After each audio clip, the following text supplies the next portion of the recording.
We're live, sir. Hey, buddy, what's up, man? How was your weekend? Good. Where's my header on this fucking thing? So I've been experimenting with moving around, my camera location, just so that I don't get that disjointed thing where I'm always looking like this. Yeah, that sucks. I'm glad you are. I moved it like this. It's a little bit better. I also wanted to update everybody on my Twitter follower number.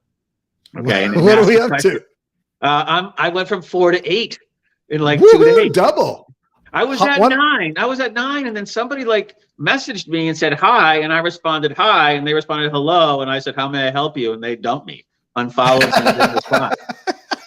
So I unfollowed them. I was like, what the fuck's that about? I don't know. That was somebody trying to spam you. Yeah, but yeah, so that's going well. But a good weekend all around. Got some rest.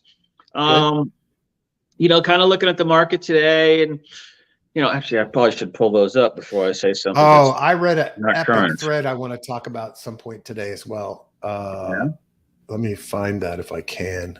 Shit. Well, first of all, go ahead. You were going to pull up some stuff, Tom.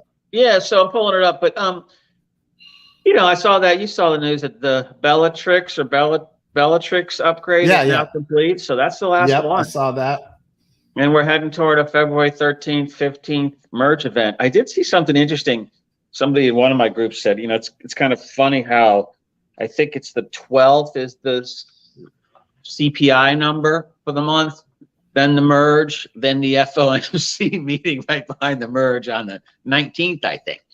So there's an interesting week of data that'll come up that, I think the merge is going to go off without a hitch myself. I'm very, very confident. But if there were any funny wrinkles in there, maybe something to do with the Binance. When is Binance shutting down USDC? Is that the 22nd? I've got that pulled up. Hold on. Yeah.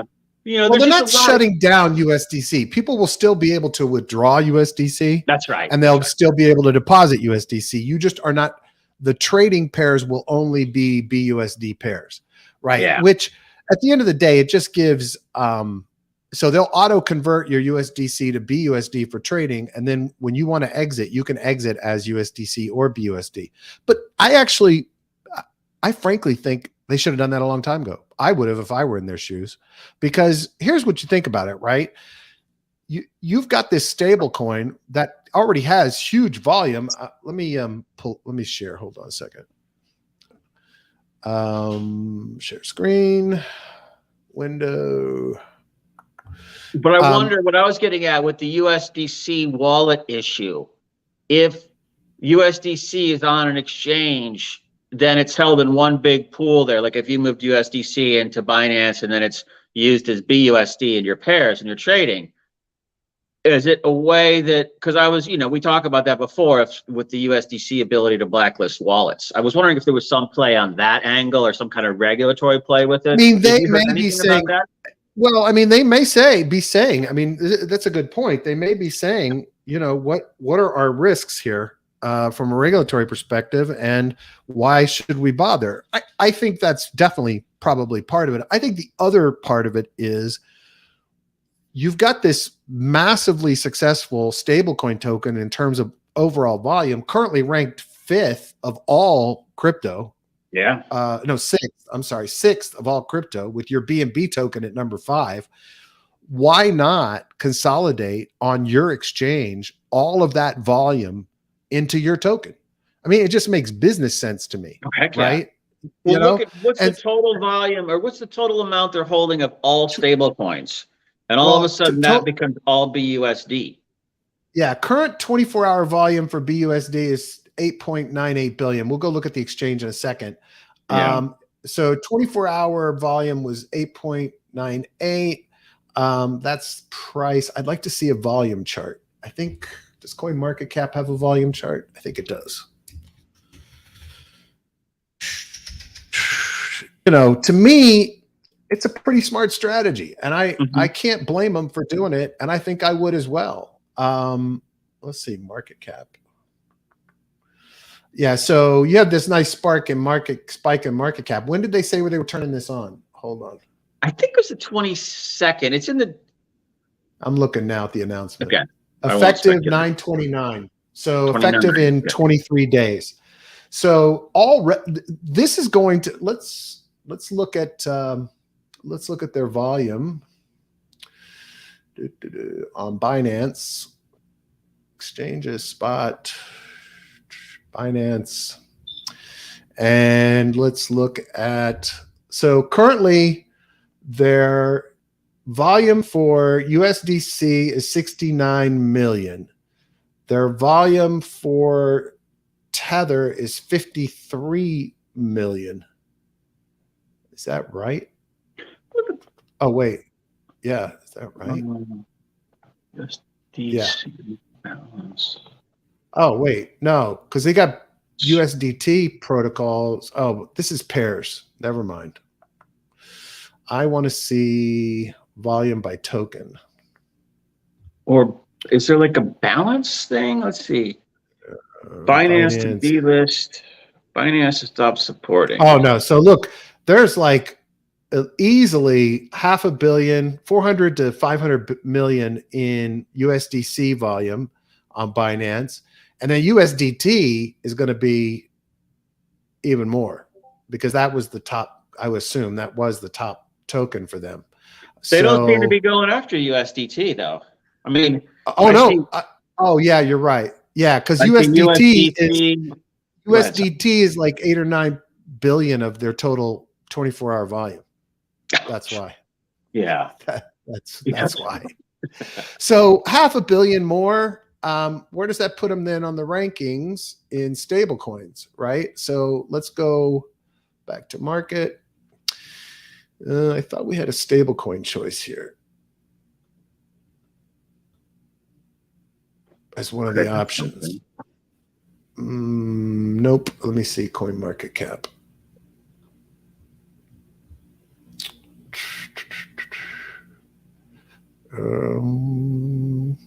No, they don't have it either. Oh, wait. What was the stable coins Well, I see here that USDC has a market cap of 50 billion and that they have transactions of 5.5 billion a day. Yeah. So look, I mean, let's just keep it simple, right? So if BUSD gains, yeah. So it's not going to move them up the rung of stable coins yet. They'll still be behind USDC, but I guarantee you if they're doing this with USDC, they're probably going to do the same thing with USDT. Whether it was the regulatory stuff like you brought up, or it's the, hey, let's just consolidate our business and make our token great, right? Yeah. You take all the volume from USDT and USDC that's on Binance, and you potentially have dropped them enough and increased your volume enough to make BUSD a top 3 in volume coin. Well, think about it on like the New York Stock Exchange, okay, which is where I like to draw these parallels. Every trading pair is, I think, paired with $1. Okay, so yeah, in essence, I was just kind of thinking of like, wow, is that? But it makes total sense for Binance to have every trading pair with BUSD. Total sense. Yeah. So I would do the same thing if it was my exchange. You know, I as long as you don't restrict, as long as you don't prevent users from bringing it onto the exchange or taking it off the exchange in the form that they want, what the hell do you got to lose, right? The users don't care because it's still $1, right? They know BUSD is backed. They're not worried about that. So for them, trading with BUSD pairs versus USDC or USDT pairs makes sense. The other thing is it also consolidates volume on pairs, right? Right now, that volume is fractured between USDT, USDC, BUSD. Now, as a trader, you get all of that volume behind, all that liquidity behind one pair, right? Well, yeah, because often if you, USD. Well, like you said, when you go to Binance and you look at, like, you always get the default is the BUSD pair, and you're like, wow, no volume. And you're like, oh, wait, I'm looking at BUSD. And then you look at USDC, and it's like, 20 times more. So that's a really good point, right? Yeah. So, and that's a better experience from a trader's perspective. Sean said this shakes the trees. I guess he's saying stirring it up. It poises them up to be almost a market maker in the conversions with the other stables, since they're handling transactions in and out. Yeah. Because they're not going to let somebody hold a double deposit of USDT and BUSD at the same time. So they're going to have to be running an active market in it.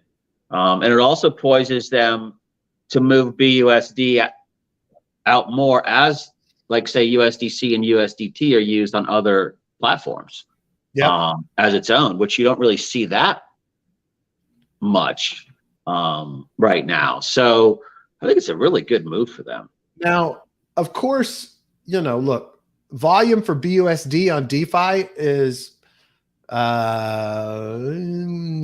60 million between all of the Pancake Swap pairs and Dodo on BSC on BNB chain. Uniswap, it's only 2.58 million. Are they positioning themselves to start moving BUSD? Like, I don't know if BUSD has backdoors. There will be some argument that because it's centralized with Binance, the regulators could come in and shut them down. But maybe they're going to start making a play to be a part of other DeFi on other chains as well. You mean like Uniswap liquidity pools that are like something with move it, USD? you know, I like that. That's a great idea. Can we put ourselves in a position to make BUSD the replacement for USDC on DeFi? You know, that's maybe a question they're asking themselves. I think that's a long road to climb. The problem is a majority of liquidity in DeFi is based on USDC. But that's actually a big problem in DeFi, is that a majority of liquidity is based on USDC. Even the algorithmic stable coins are dependent on USDC. So, you know, if he can make a move and they can somehow prove that there is no ability to blacklist wallets, which I don't think they can right now, then that puts them in a really good position. It also could put them in the crosshairs of regulators, and they may not want that. But anyway, lots of interesting possibilities. Russia planning to settle with stablecoins with friendly countries to clear. Russia planning to settle with stablecoins with friendly countries. Yeah, absolutely. And that makes some interesting dynamics as well with those stablecoins, because USDT and USDC will very likely have to honor sanctions in some way with those wallets, and going to be interesting to see what stablecoins end up being accepted in Russia. So, yeah, that's a really interesting thing. I mean, it's like almost we could be looking at this battle royale amongst the stables coming. Yep. Which would be absolutely intriguing. Absolutely. So this thread fascinated me, and I'm not even like necessarily smart enough to understand it all, but still fascinated me. So this guy is a macro guy that Fred sent me this link, and he follows him. But this guy is basically claiming that the energy crisis is going to kick off a sovereign debt crisis. This is from Fred at Material Indicators, by the way.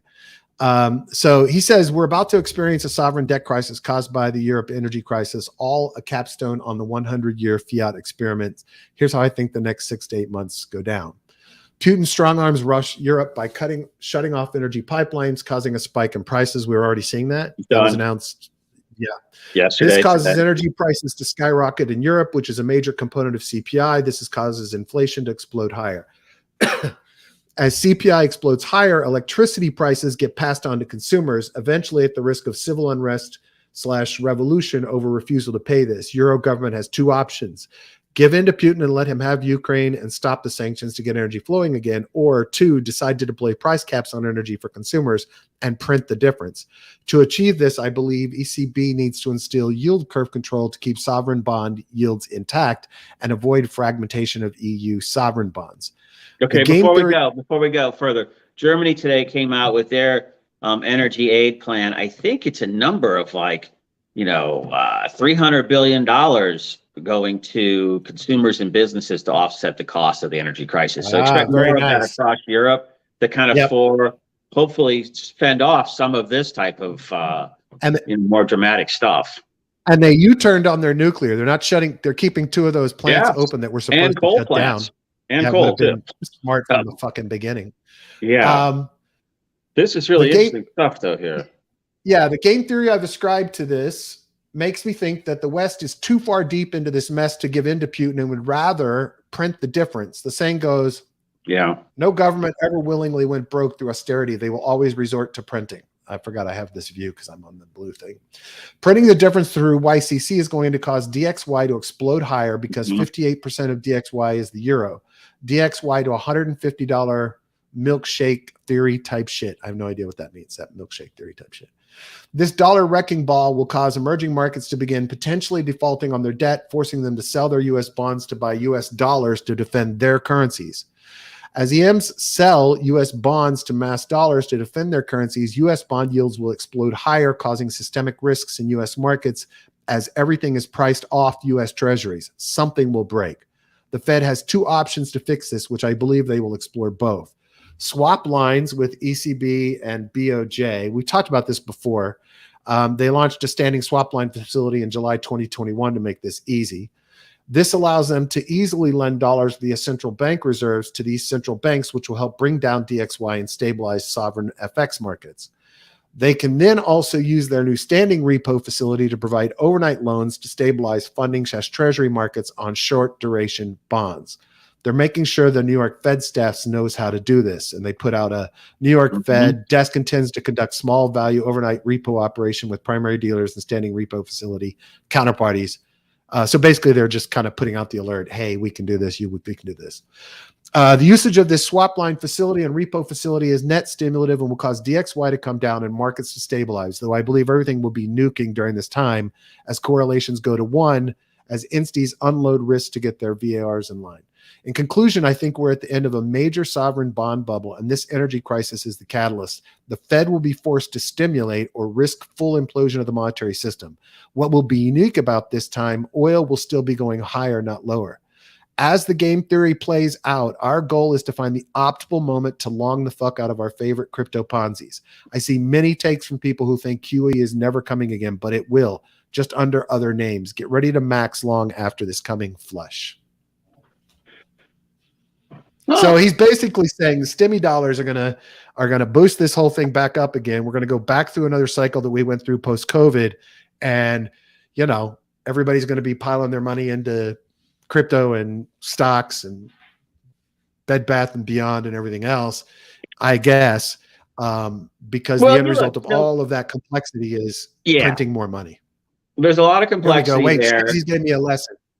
The dollar milkshake theory states that the U.S. dollar will emerge stronger than ever in the years to come due to the fact that central banks of many foreign countries issue debt in U.S. dollars. Thank you, Shizzy. You're always helping out, man. Appreciate it. Thanks, buddy. Yeah, that's the one thing that really worries me when we talk about strong dollar. Now, I don't know if I, agree that oil prices are still going up.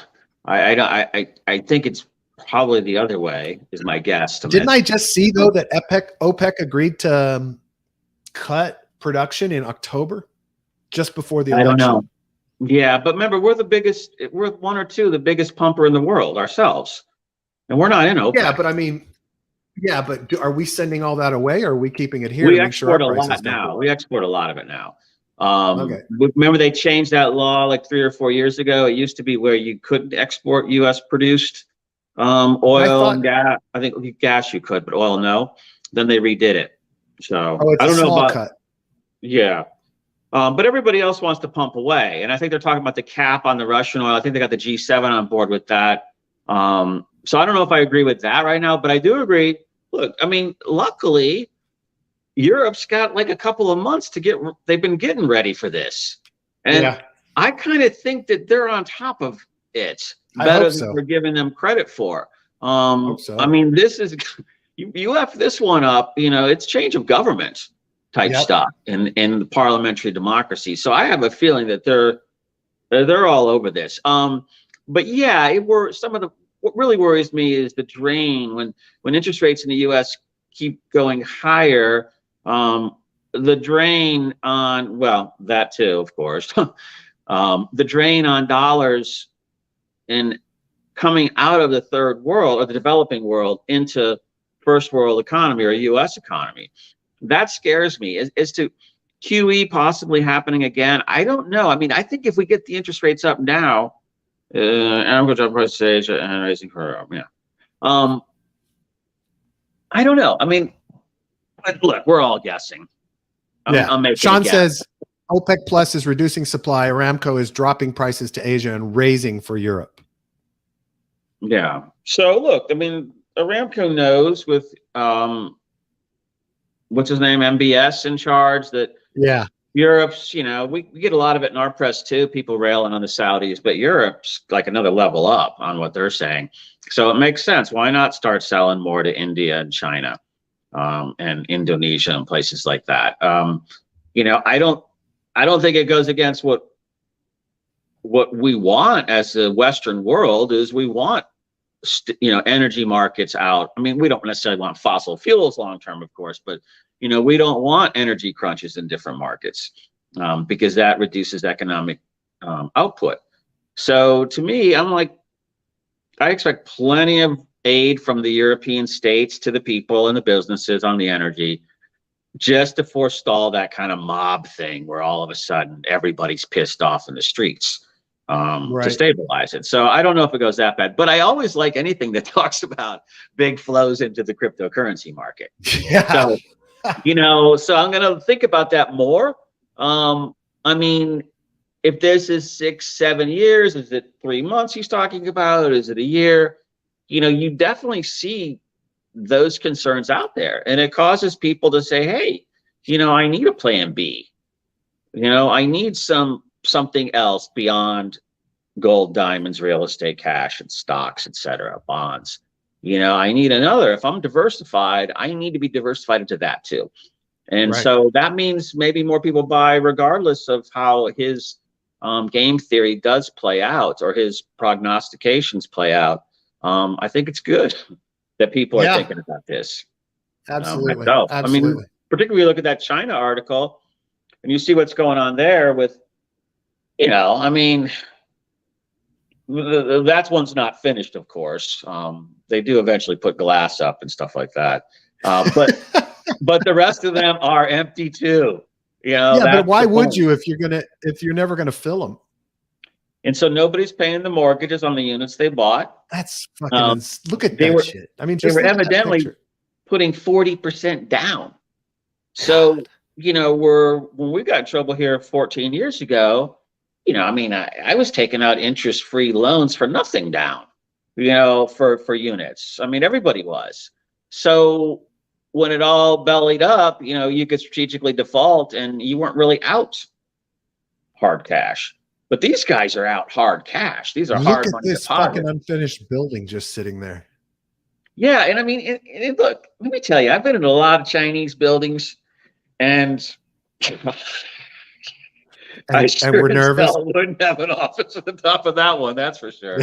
Because there's just shit leaking in there, and I mean, it's just they get a price and they build it as cheap as they can build it to optimize profits. I mean, that's human behavior. Yeah. No regulators are coming in to enforce shit, and so. I mean, I'm not gonna say I can't fault them because I think you got a basic thing you're supposed to do, but that is getting ready to blow up. And I think I see a number somewhere around here go up. Hold right there. Yeah. Stop. Notional value. Their asset class is notional value between the world's asset class. It's 55 to 60 trillion in real estate. But that must be them only. Hold on. Yeah, that's them only. Yeah. So look, this is when I told you the story. Biggest asset class in the world.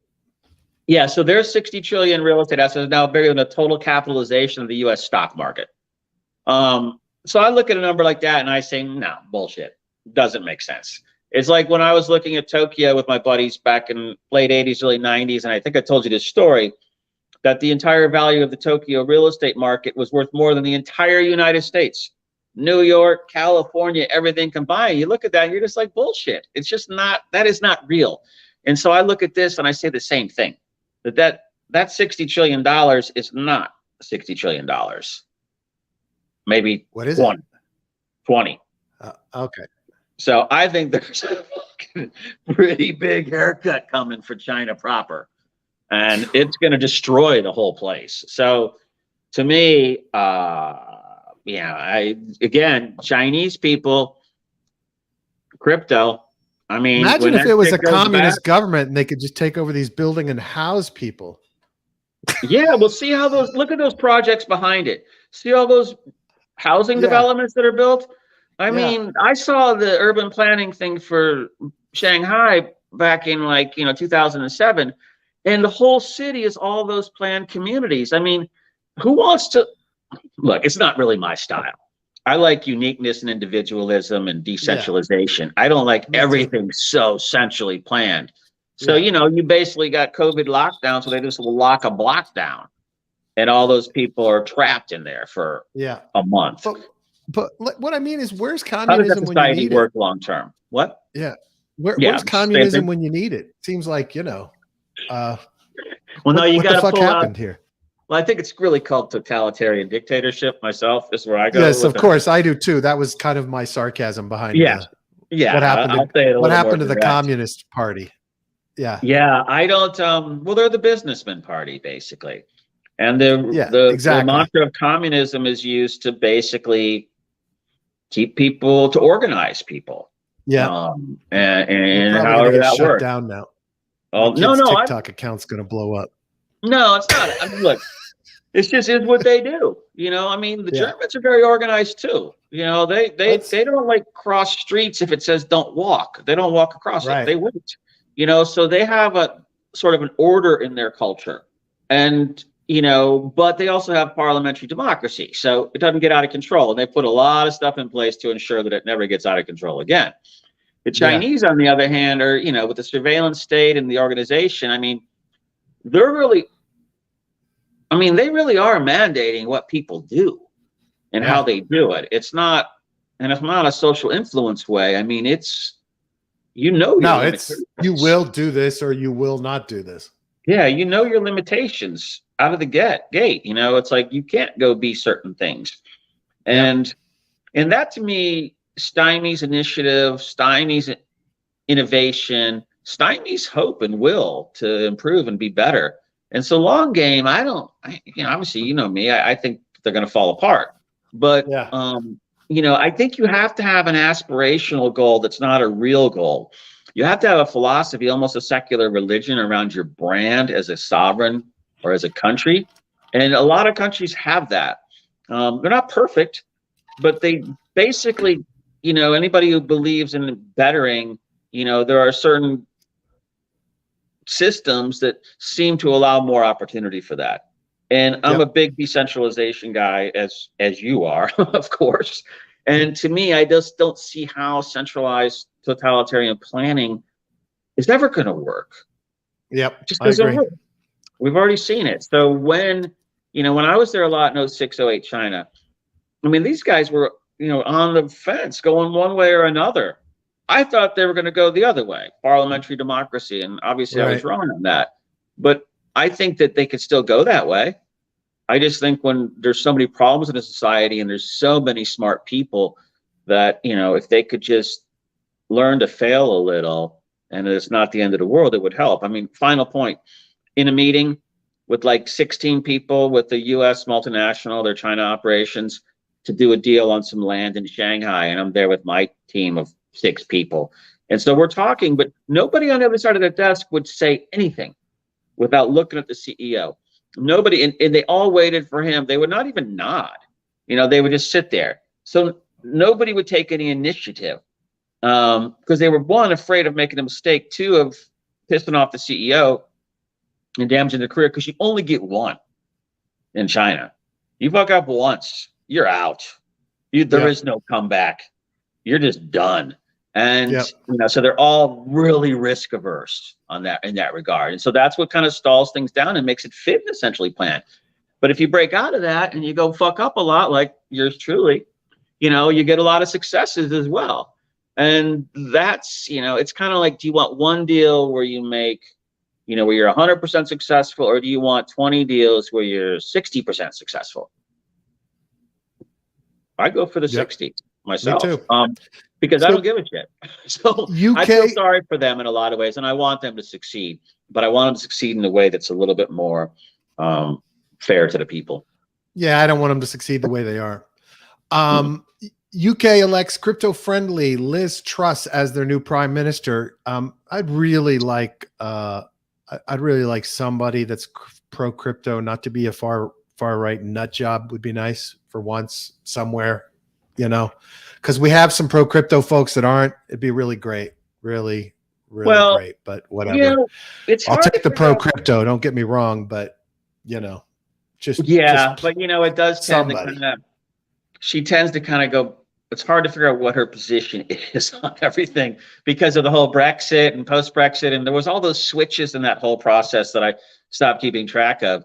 But I'm with you. I think, she's hawkish. She's a British. I think she's a nationalist. I would call her, or pro-Britain. Nothing wrong with that. And she's pro-crypto. But some of the stuff that a lot of those guys say kind of runs against some of the stuff that I believe in. And I don't know how she's going to play out on that. Immigration. Look, I'm excited that she's so fucking pro freedoms around crypto. Don't get me wrong. That's exciting. Of course, she still has to deal with Parliament, but that is big, and it just I'm excited to see it. I'm excited it'll happen, and I guess we'll take the good with the bad. So anyway. Well, I would love to see a lot more of crypto businesses. Like, the ones we were advising a couple of years ago that were setting up in London just because of that. And also remember, you only have to talk to one regulator in the UK that covers all of it. Unlike here where you got CFTC, SEC, FDIC, Treasury, go on 20,000 lists. They got one person. So if you are setting something up and you have funding and you can, hire the law firm to represent you, that's a good location again. Now with her there, absolutely. I think. I'm holding out for Jared Polis as president. Yeah, I do like that. They just didn't need. I don't know. Was Boris wasn't a boomer. He was like Gen X with us, right? Boris Johnson. Oh, the previous prime minister. I don't know how old Johnson was. I don't know. I just could never get over the hair. That tousled schoolboy look. I'm just like, come on, dude. That's like too much. He's a fucking wingnut. That was his brand, but still. But I think Boris is 1 year older than me. Okay, and so then you go back a little bit younger than you, I think. The usual establishment type politicians post Margaret Thatcher. Yeah, I can't remember. I'm sorry, my British politics are. Of course, I remember a couple of them, but I can't remember their names, see the faces. But the point is, I see what Shizzy's saying. Those were all older establishment folks, probably, late 50s, 60s. How old is Liz Truss? Like 40? 47. Yeah, a youngster. Yeah. Good news for crypto. I'm excited for that part of it. Ethereum Classic. Look, the miners just found out there's an Ethereum that's going to have proof of work still. Ethereum Classic books a 12% rally as mining support for ETC gains pace. Imagine if those motherfuckers had put some of their money into building DeFi up on ETC. Imagine, instead of waiting until the last. Humans are stupid. It's like, look, I know. Dude, I've been thinking about that a lot this weekend. I'm always the one who says that about the regulators and protecting people, and now I'm kind of getting to the point where it's like, fuck them. I don't think they know what they're doing at all. And you can tell them, try to protect them, but people just do stupid stuff constantly. Exactly. So why don't we just let everybody do stupid stuff? Speaking of which, though, this is fucking amazing. Brad Sherman, Mr. Enemy of Crypto, is in a fucking interview or somewhere is like, we can't stop it. It's done. There's too much lobbying power. There's too much money behind it. I can't stop it. I can't ban it. Right. So we've already won that battle.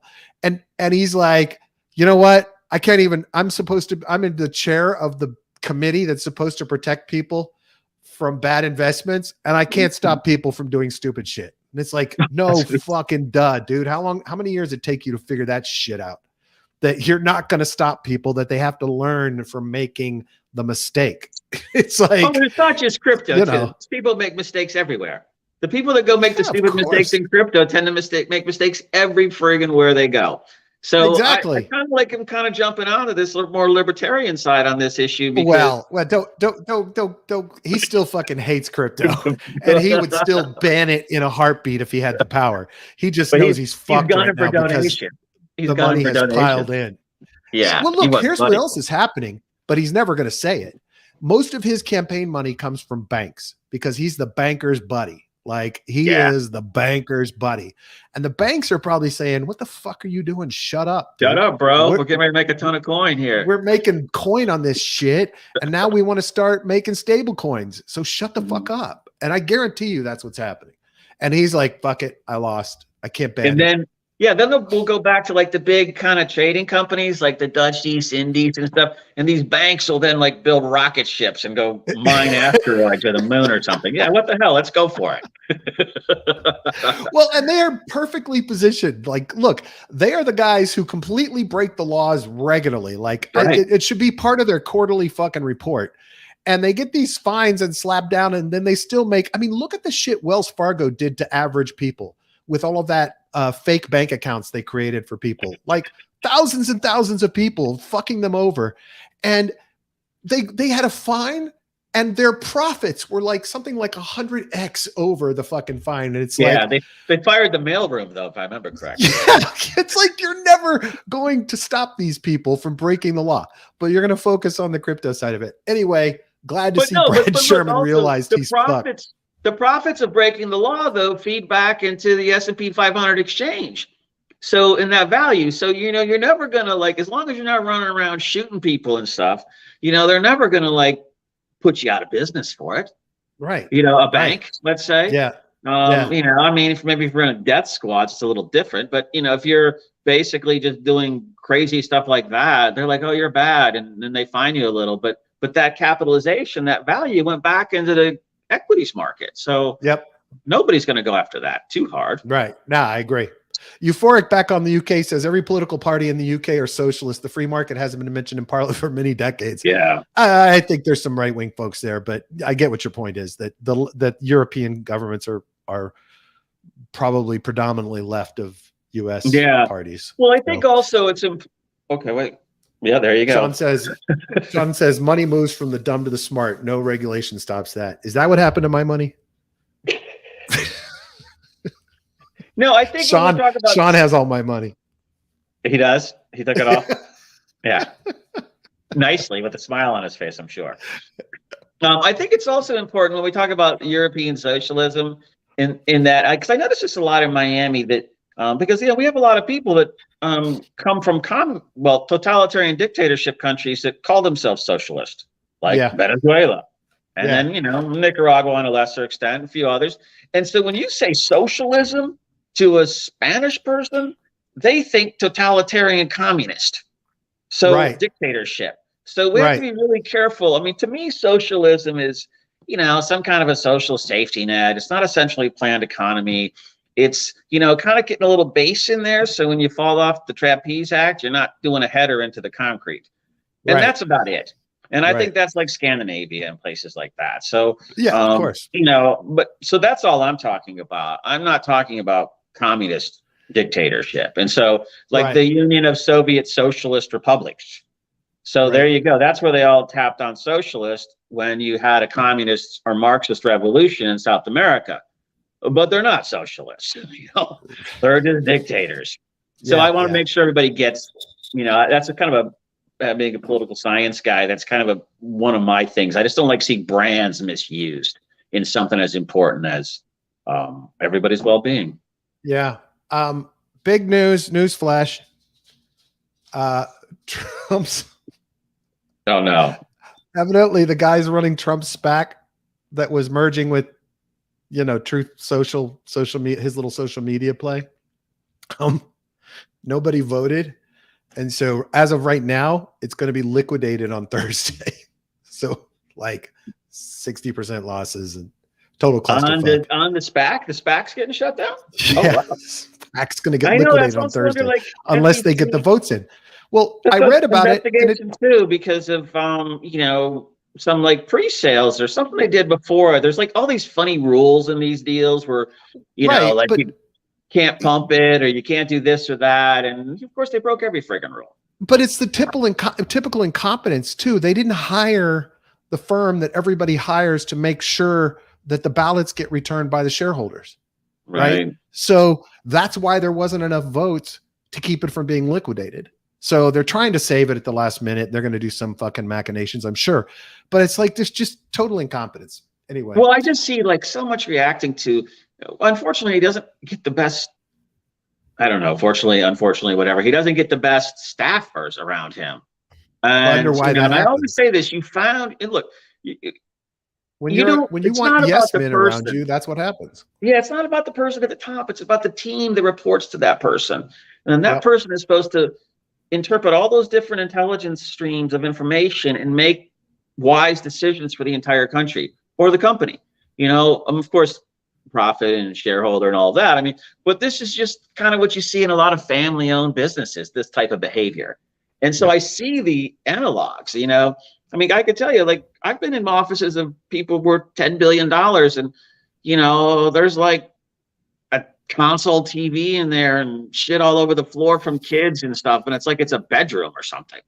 And, and people are rolling in and out and, it's just total chaos. But, you can't run a Fortune 500 company like that. Well, and you can into the ground. Run a country like that either. But my point is, you want good staff around. I just wish, whatever this guy's doing next, if he, just, up the quality level of what you're doing, dude. Well, when you demand everybody agree with you, it's hard to get people that'll do a good job for you. Yeah. This, I hadn't heard this, but this happened back in 2020. This account, George Stack Chain, the 145 wallets that were first created in 2009 suddenly popped open in May of 2020, all with this signature claiming all that had been claimed. They had all been claimed by Craig Wright, that he owned them and controlled them. And they sent this message: Craig Stephen Wright is a liar and a fraud. He doesn't have the keys used to sign this message. The Lightning Network is a significant achievement. However, we need to continue work on improving on-chain capacity. Unfortunately, the solution is not just a constant in the code or to allow power participants to forward us out others. We are all Satoshi. But Craig Stephen Wright is a liar and a fraud. He doesn't have the keys used to sign this message. I had not seen these messages had gone out, but so I said, Craig Wright will be suing Bitcoin for fraudulently proving he's a fraud. Oh, that was you said that. Everybody. Okay, cool. That's funny. Yeah. All right. Let's see. This is really disturbing. I'm going to put a link in the show notes. This gentleman is about to serve 6 to 15 months in prison for selling Bitcoin to another human directly, peer-to-peer. And he had done that. He was doing that every now and then to make extra money. And he actually registered with the federal government, but he didn't register with states. And one of the people from one of the sites that he was engaged with doing these peer-to-peer transactions of Bitcoin, because he would make extra money on them, right? One of the Was he like hosting an exchange, or was he doing like local Bitcoin kind of thing? Just local Bitcoin like stuff. Okay. All right. And anyway, somehow or another, adjacent to him was a money launderer or scammer or somebody, right? And so one morning he woke up to 15 agents with guns busting into his house, threatening him, but he was able to prove that he wasn't involved in those transactions, right? But they said, and so he thought he was done. They came back months later and said, you know what? Fuck it. Your transactions were actually technically illegal under money transmitter laws. You're going to prison. Either take this deal or we're sending you and your wife, who was not involved, for 30 years to prison. So he took the deal because that's how they operate. And so he's going to prison for 6 to 15 months. But I want to encourage everyone to read this thread because it should open all our eyes to kind of the level that prosecutors will go to, because their incentive is not justice. Their incentive is their resume. And it's important to realize that you need to be careful and cover your ass, because if they decide, the old line is a prosecutor can indict a peanut butter sandwich. If they decide they want you, there's not a lot you can do to stop them unless you're, a billionaire with enough money to hire the attorneys to kill them. So anyway, I encourage everybody to read this thread. It's disturbing and scary and sad for this guy. And there may be more to the story than what he puts into the thread, but this was his last thread before he went off to prison to check in. Yeah, well, look, the kicking in the door stuff and all that, I'm really just sick of it everywhere. Yeah. I get that there are threats out there, but goddamn, man, I just think you can do it better than that. I mean, why can't, I guess they're afraid of devices getting destroyed, but can't you do things? I mean, I think there's ways you can do stuff with devices that's a little bit better than that, like they did with all the political stuff. But, I don't know, man. And maybe the money laundering, national security terrorists. So when the agents come, they don't know who you are or what you're all about or what you did. They're just seeing a charge sheet or something. Or this guy's involved in blah, blah, blah. So they're coming in to save the country. So you can't really those guys are just doing what they're told. And then somebody comes in to target. That was a DOJ letter, I think. So that would be, federal district attorneys. So there was something in there about the federal level, because it wasn't over the state transmittal license, the money license, unless maybe if it goes. No, it's a federal charge. You're right. You're right. Yeah. He explains kind of the way the charges occurred and happened. I'm just trying to summarize it, overall. But essentially, they're saying he violated federal laws. Now, here's a really valid point he makes, and I think it's important, and because this is the same thing that's happening in pot, right? There are people being indicted as drug dealers at a federal level and in other states, while 3/4 of the country is legalizing pot, right? Well, and TSA doesn't even look for it. They don't even give a shit anymore. Same thing here. You've got states like Texas and Colorado and other states promoting cryptocurrency usage and building infrastructure for it and making it something that people can do and use. And you've got the rest of the country arresting people and putting them in prison for trading some Bitcoin with some dude. So, I said that to one of my lawyers. We were just joking or talking about something else and years ago. And he's like, oh, well, that's totally illegal. And I was like, really? It's illegal, to sell one to somebody else? And I was like, and then I looked at all the stuff and I'm like, damn. Yeah. I mean, I guess it's illegal to go give somebody $50,000 in cash. Yeah, it would seem like it. Yeah, because that's illegal too. Well, I guess, and maybe you have to go through some reporting, right? It's over 10 grand. Maybe you can make it legal, but giving it to someone without, a paper trail, I'm assuming would be. Oh God. Illegal. So see, here's what's so weird about the ETH stuff. So he sells the ETH and gets cash. All right. And he puts the cash in his bank account.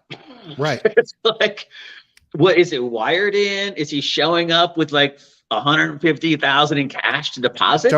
Don't know the details of the deals. Don't know. It's just there were businesses operating in the 90s that were doing a lot of work in Russia, and they would have to do work over there in cash, and you had to pay for everything in dollars. So people would regularly fly over to Russia with suitcases with a lot of cash in it. Let's put it that way, over the 10,000 number. Because evidently, if you got flagged on the way out with it, it was for business expenses, and they only take cash. And then they would basically essentially, I don't know if smuggle's the right word, but import it into Russia and use it. Now, all that shit sounds a lot like money laundering. Exactly. Shit like that. But it was for, I don't want to say who, because I might dox it by accident, but it was for a very good purpose. Right. It was for helping people that were disadvantaged. So, Sean, go ahead. Sean says, look at the Crypto 6 cases. I'll have to look at that. And Niblet says there are rules about private transaction, but once there's a third party involved, it's open for the authorities to monitor without a warrant. And this is also from the guy that got put in prison. He said, what happened? I've pled guilty and was recently sentenced for selling Bitcoin without a license. The next slide is, wait, is that a thing? In May of 2019, FinCEN issued a guidance memo on the topic of digital virtual currencies. Bitcoin wasn't specifically named in the memo, nor was it searchable under the term Bitcoin, but the law takes this to be an umbrella term for all cryptocurrencies. While the memo offers a fair number of exceptions like selling coins or gold to federal registrations, the memo creates an umbrella of all blockchain or even centralized tokenized assets as under this statute when traded person to person. This means that anytime anyone with crypto trades person to person, i.e. not with an exchange, they're legally liable under this statute as it's currently interpreted. In practice, this is a catch-all law. I was originally suspected of being a kingpin in this particular scam, and it was clear I was not. They were able to easily build a case that I had not registered federally before selling my Bitcoins. I bet that when he was originally suspected of being a Bitcoin whatever, and he was getting pulled in by the cops on that raid, he did not lawyer up at that point. And he said he had an incompetent attorney that couldn't understand crypto. Yeah, because look, you don't say shit, okay? Right. Because when you make that on the record, then they can come back and say, somebody can talk to you and say, oh yeah, we're not really concerned about that. We're just concerned about that bad guy that we were trying to find. And then lo and behold, they come back and use it later on. They probably wanted something else. And look at this shit that they do. I was threatened. Well, no, they just wanted another prosecution. Scalp. Yeah, that's their entire careers are made on how many people did you put in prison or how many fines did you collect, right? That's how they exist. I think can't blame them. That's the system is set up to reward you for that behavior, right? I would say not 100%, but yes, mostly significantly, yes. Very that is true of 90%. I would say of law enforcement in the United States, prosecutors and police. Their career path is based on that incentive, right? Oh, well, police officers. Yeah. The incentive is not justice. Arrest rate. There is no incentive for justice except for victims potentially, but then that is used as a reason to wrongfully convict people. But the incentives are what I'm talking about, right? So you have this guy on the hook. You already have proof that he did it. You think, oh, let me see what I can find that I can prosecute him with. I'll scare him. They were threatened with 30-year sentences for unrelated offenses for him and his wife, but he was told if he pled to this charge, any actions against his family would be dropped. I mean, think about what it takes from an incentives perspective to have a prosecutor willing to threaten putting your wife and other family members in prison for 30 years just to get you to cop to a charge of having sold Bitcoin from one human being to another. That's, to me, a fucked up system. So, well, shitty lawyer again. That kind of shit flying with a lawyer from a top tier firm would never even hit you. They would got to be able to afford to say that shit because you'd have her fucking disbarred. Yeah, for saying that crap. So to me, this is why I say have your lawyer money. Because if you don't understand this, and of course, we're two white guys talking about this. We understand it's a lot more difficult for others who get prejudged instantly. But you just have to, you got to understand that you still have the advantage when because they don't ever know anything. And they have a little bit of, innuendo and things, unless you have, that's what I call dollars, freedom tickets, basically. They have to get you to admit it. So, as long as you just don't say anything and you get your lawyer, I don't care if it's a public defender, get somebody in there and clam up. Then they could threaten you and eventually they'll get tired of you. And you don't give them more information. So, and then this is all over financial shit. That's the absurd thing to me. That's the real insanity. And there is no victim here. I don't see it. No, there is nobody was harmed by this man. No, unless they pegged him, unless they got him dead to rights, like laundering drug money or something like that. Or he wasn't involved in the original, but they figured they had it. Let's we sent in 15. What did that cost us? Let's get some jail time for this fucker. But then at this point, sitting there staring at it, I would have taken the deal too. Well, that's the problem. If you think that your wife is going to go to jail for a business that you were running, of course you might get out in a couple months too. And that's possible. And behavior. I think they said the minimum for him is 5 or 6 months, which doesn't sound like a lot of time, but in prison it could be a lot of time. So pick up take some classes in grad school, get in shape, work on your golf game. Make yourself get the club fed up. These are federal prosecutors. Go to federal prison. Make sure. Yeah. Anyway, I think that's all I got for the day, Joe. You got me. Everybody was making a big tussle about this. I just want to make sure people understand Binance is suspending Ethereum and wrapped Ethereum, not on Ethereum, not on Polygon, only on Arbitrum, Optimism, and Ronin prior to the merge. They may do more later, but right now it's just that. So nobody needs to like be totally freaking out that Binance, and this was a stupid headline again, marketing communications, wallet suspension for Ether and wrapped Ether on multiple networks is not a smart communication strategy for a corporation not wanting to create panic about that, right? So they're only suspending it for those networks prior to the merge to make sure people don't get burned. So, everybody be aware of that. That's all I got, buddy. You got anything? Yeah, there wasn't anything else, right? I mean, everything. Let me just take a quick look at the macro stuff while we're sitting here before we go. Look at Nikkei futures turned a little bit. Let's see what this is. U.S. stock market's up a tiny bit, 0.1, 0.2, 0.3. It's holding. Europe, CAC 40, DAX, FTSE, they're all up a little bit. And the Tokyo futures for tonight, they look about fair value. So, and then ETH is at 1665 and a little run BTC up at 1977, and they're both like trending up. So yeah, I feel pretty good today. So ETH's up 8.8% in the last 24 hours. Yeah, although I saw all that doom and gloom in the chat. I'm sorry, 4.06%. Sorry. That was. I saw the doom and gloom in the chats this morning, and I was like, starting to kind of that big washout. People talking about a setup like 2018 and things, and I'm like, yep. I mean, I kind of want it to happen. Pull the Band-Aid already. But I'm leaning more toward that happening, I guess, is what I'm saying, than I was before. Listen, look, if they're going to do the stimmy anyway, I'll take the run up. Hell yeah. If that's going to actually happen, and look, I don't have the expertise to weigh in on that macro thesis that guy had in that Twitter thread. Was compelling though. But if it's going to happen, okay, cool. I'll make some money over the next 3 to 6 months while everybody juices all their free cash into fucking Robinhood and crypto. Bring it. Yeah, no, I mean, look, we want this to be another buffer, another blow-off gasket for, economies overheating, underheating, whatever. I mean, that's who we want. Well, I mean, it's kicking the can down the road, though, right? I mean, ultimately, you print more money, we're going to have to fucking pay for it eventually. So his scenario, the columnist guy.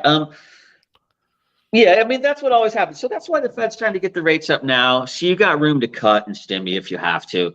But I see everybody else going fast. I almost kind of feel like the Fed interest rates might end up higher than we thought, next year myself, just because I think the economy is just still screaming. And so, maybe they increase the monthly amount up to, I think that's capped at 95 billion. I think this month is the first month they'll hit 95 billion off of that Fed balance sheet.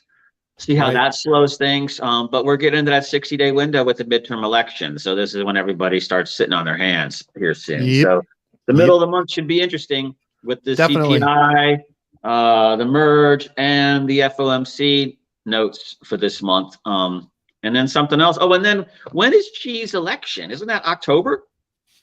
For the Party Congress, for the Communist Party in China, when Xi's going for that unprecedented third term? That's in October. So there's tons of big shit happening coming up that's going to make stuff move. Just be ready for it. Cool. Niblets, Sean, Euphoric, Shizzy, all of y'all, thank you so much for participating today. Love the lively conversation. It's exciting when you guys are engaging with us. We have a lot more fun, and we're a lot smarter when you do. So thank you very much for doing that. Thanks for listening. Thanks for watching. Please, if you get a minute, rate and review us on Spotify, rate and review us on Apple Podcasts, subscribe on YouTube and click the little bell so you get notified when we're available. All of those steps, any of those steps are a huge help to us. So please just take 2 minutes and do one of those things, Spotify, Apple Podcasts, or YouTube. It boosts us in the algorithm, gets us more listeners and more viewers, helps us spread the word. So please take just 2 minutes to do that. If you haven't yet, it would be greatly appreciated. Have any feedback, thoughts, or criticisms or ideas for guests? B05 Crypto on Twitter and Telegram, B05 Crypto on Twitter or Telegram, B05 Crypto #2143 on Discord. And we appreciate you all. Thank you for listening and watching. Love all of you. Yeah, thanks to everyone who's followed me or did anything like go that follow Joe on the social media. Mine is Pathfinder 305 on Telegram and Twitter, and you can find me on LinkedIn as well by searching Pathfinder 305. But beautiful. So look for more. Thank you, everybody. Have a great day. Hopefully it helps out. Talk to you later. See ya.